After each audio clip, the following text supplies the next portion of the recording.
हाँ था।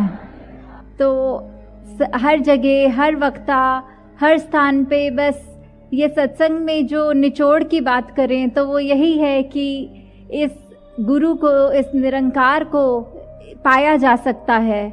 और हम अगर इस ह्यूमन बॉडी में आए हैं तो उसका मकसद सिर्फ यही है कि जहाँ बाकी चाहे एनिमल्स को ले लें या और कोई जूनी ले लें, उनके अंदर वो समझ नहीं होती जिससे वो अपने आप का अस्तित्व कि वो कहाँ से आए हैं, ज़िंदगी किस पर्पस के लिए है, और आगे जब ये ज़िंदगी, ये नश्वर शरीर ख़त्म हो जाएगा तो क्या होगा।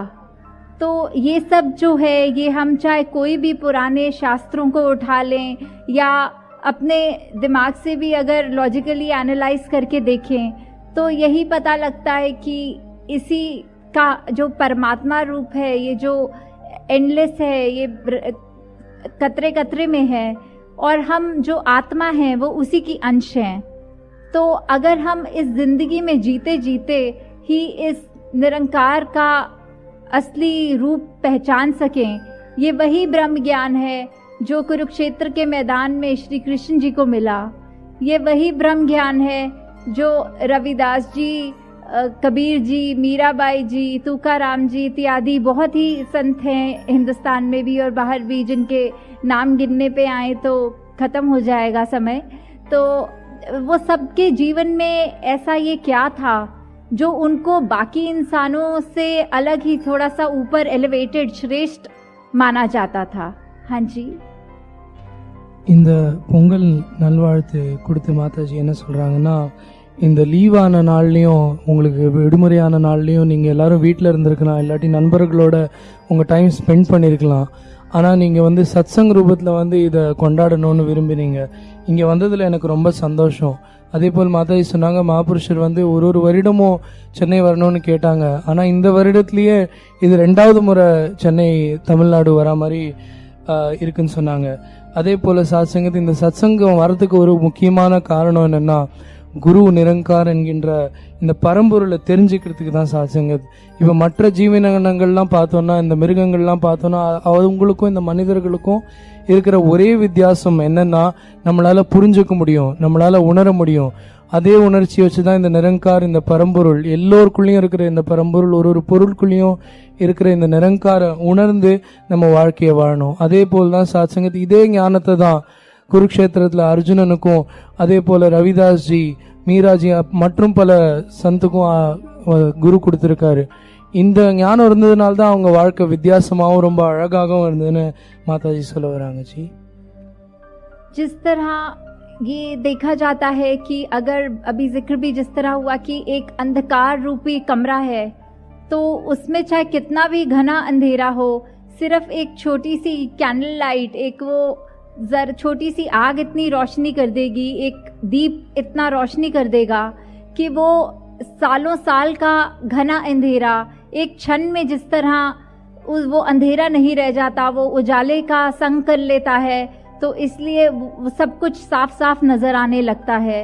इसी तरह जीवन में अगर हम इस निरंकार को जान लें, सबसे पहले यही है, जिस तरह मिशन का नारा भी है, एक को जानो, एक को मानो, एक हो जाओ।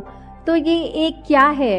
ये एक इसी निरंकार को, चाहे हर धर्म में इसको नाम अलग दिया गया है, कोई गॉड कहता है, कोई वाहेगुरु जी कहता है, कोई अल्लाह कहता है, कोई राम कहता है तो अंश में परमात्मा, ये निरंकार जो एक ही है। तो जब तक हम इस एक को जानेंगे नहीं, तब तक हम एक को मान भी नहीं सकते, क्योंकि ये तो नेचुरल सी बात है कि अगर हम किसी को जानते जब तक नहीं है तब तक उसको मान भी नहीं सकते।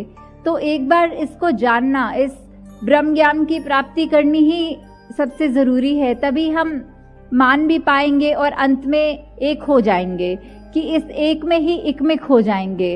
और अगर इसको उस रूप में भी देखें कि जीते जी भी अगर हम इस एक निरंकार को मानते हैं और ये हमें पता है कि हम सब आपस में, चाहे शरीर कोई भी रंग का है, चाहे रहते कोई भी स्टेट में है, या फिर कोई खाना पहनावा, ये सब तो अलग हो सकता है, पर हम अल्टीमेटली उस एक से ही निकले हैं और हम एक भाईचारे रूप में इस एक होकर भी तभी रह सकते हैं। तो ये दोनों लेवल्स पे अगर ये बात देखी जाए कि एक को जानकर ही हम एक को मान सकते हैं और फिर एक हो सकते हैं।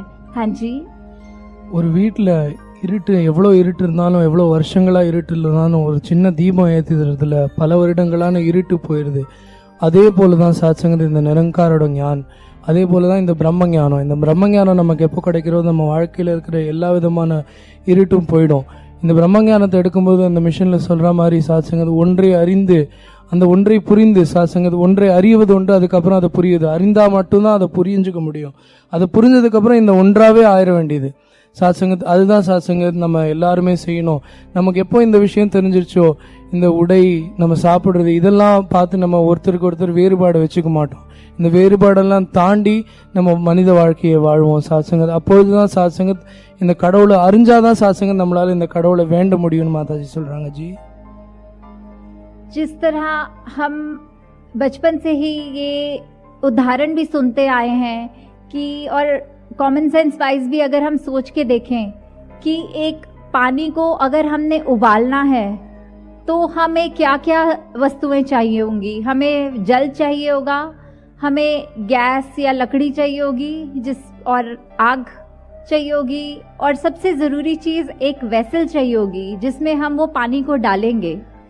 अगर हम ये सोचें कि अगर आग ने ही उस पानी को उबालना है तो हम आग जला के डायरेक्टली अगर उस लकड़ी पे पानी फेंक कर देखें तो वो उबालेगी, तो क्या उसने उस आग को ही बुझा देना है पानी ने।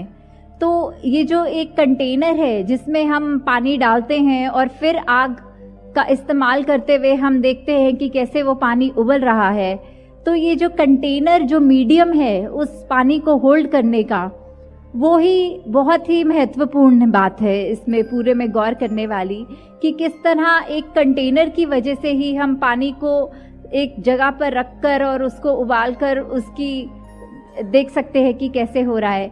उसी तरह जीवन में हमें जब तक एक सच्चा संत नहीं मिलता, जब तक हमें यही नहीं पता कि भटकाने वाले कौन हैं और हमें सही मार्ग दिखाने वाले कौन हैं, एक वो ऐसा सच्चा कंटेनर नहीं मिलता जब तक, तब तक हम एक दूसरी अपनी एक स्टेट से दूसरी तक नहीं पहुंच सकते। जैसे हमारा मन है जो एक टाइम नफरत करता है, और जैसे ही हमें एक संत का संग मिल जाता है तो कैसे ही वही दिल जो मन में नफरत रख रहा था अब उसने अपनी स्टेट बदल ली और वो प्यार करने लग गया। हाँ जी। சாசங்க நம்ம கேள்விப்பட்டிருக்கோம், ஒரு தண்ணியை நம்ம சூடு பண்ணணும்னா அதுக்கு நெருப்பு, பாத்திரம், அதே போல் சாசங்க தண்ணியும் வேணும். இப்போது இந்த நெருப்பில் ஸ்ட்ரெயிட்டாக நான் தண்ணியை ஊற்றிட்டு இந்த சூடு பண்ணணும்னா அது என்னால் முடியாது. அது கண்டிப்பாக அந்த பாத்திரம் வேணும்.